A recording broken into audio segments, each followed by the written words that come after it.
Assalomu alaykum aziz tomoshabinlar. Siz T-Auto Garagi kanalidasiz. Bu yerda eng yangi avtomobil yangiliklari, klassik va zamonaviy mashinalarning chuqur sharhlari, texnik tahlillar hamda real hayotdagi haydash tajribalari bilan bo'lishamiz. Agar siz haqiqiy avtomobil ishqibozi bo'lsangiz, to'g'ri joydasiz. Bugun sizlar bilan juda hayajonli yangilikni ko'rib chiqamiz. NEF 2026 Chevrolet 3200 butun dunyoni larzaga soldi va eng quvonarlisi, afsonaviy klassik pikap yana qaytdi. Chevrolet o'z tarixiga hurmat bajo keltirgan holda, eski dizayn ruhini saqlab qolgan, ammo zamonaviy texnologiyalar bilan boyitilgan mutlaqo yangi 3200 modelini taqdim etdi. Bu mashina nafaqat nostalgiya olib keladi, balki kuch, qulaylik va innovatsiya jihatidan ham yangi bosqichni boshlab bermoqda.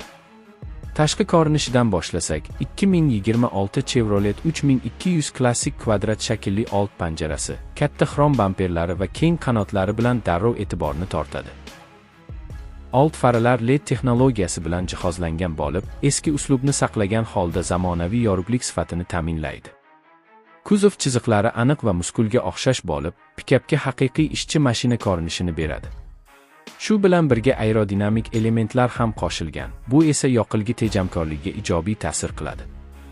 Ichki salon esa mutlaqo boshqa darajada. Chevrolet haydovchi va yo'lovchilar qulayligini birinchi o'ringa qo'ygan. Keng charm o'rindiqlar, raqamli asboblar paneli, katta sensorli multimedia ekran va ovozli boshqaruv tizimi kundalik haydashni ancha osonlashtiradi. Apple CarPlay va Android Auto qo'llab-quvvatlanadi. Simsiz zaryadlash, premium audio tizim va ko'plab sportlar mavjud. Klassik pikap bo'lsa ham, ichkarida siz to'liq zamonaviy avtomobil muhitini his qilasiz. Endi eng muhim qism. Dvigatel va texnik imkoniyatlarga o'tamiz. 2026 Chevrolet 3200 bir nechta dvigatel variantlari bilan taklif etiladi. Kuchli 8 benzin dvigateli og'ir yuklarni tortish uchun mo'ljallangan. Shu bilan birga tejamkor turbo dvigatel variantlari ham mavjud. Ba'zi bozorlarda gibrid versiyasi ham paydo bo'lishi kutilmoqda. Tortish quvvati sezilarli darajada oshirilgan. Bu esa treyler, qayiq yoki qurilish uskunalarini bemalol olib yurish imkonini beradi. To'liq yuritma tizimi va bir nechta haydash rejimlari har qanday yo'l sharoitida ishonchli harakatni ta'minlaydi. Xavfsizlik masalasida ham Chevrolet ortda qolmagan. Avtomatik favqulodda tormoz, yo'l bo'ylab harakatni ushlab turish yordamchisi, kor nuqta monitoringi, adaptiv kruz nazorati va 360 darajali kamera tizimi kabi zamonaviy xavfsizlik funksiyalari standart yoki qo'shimcha sifatida taqdim etiladi. Bu pikap nafaqat kuchli, balki oilaviy foydalanish uchun ham xavfsiz. Yukxona qismi ham qayta ishlangan.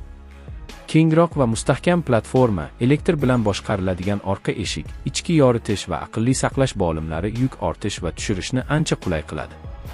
Chevrolet ishbilarmonlar, fermerlar va sarguzashtni sevuvchilar uchun maxsus aksessuarlar paketlarini ham taklif qilmoqda.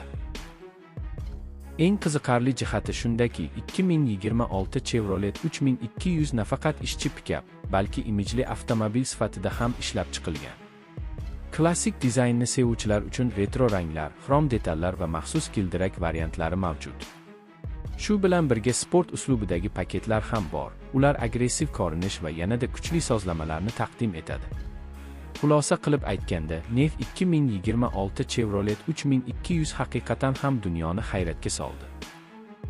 Bu model 60 va kelajakni birlashtirgan noyob pikap bo'lib, klassik ruh, zamonaviy qulaylik va kuchli texnologiyalarni bitta avtomobilda jamlagan.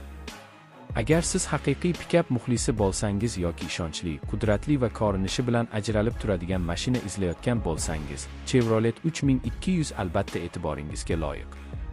Agar video sizga yoqqan bo'lsa, T-Auto Garagi kanaliga obuna bo'lishni unutmang, videoga like bosing va fikringizni kommentariyada qoldiring. Yangi avtomobil sharhlari va eksklyuziv kontentlar uchun biz bilan qoling, obuna bo'ling va qo'ng'iroqcha tugmasini bosishni ham esdan chiqarmang. Rahmat.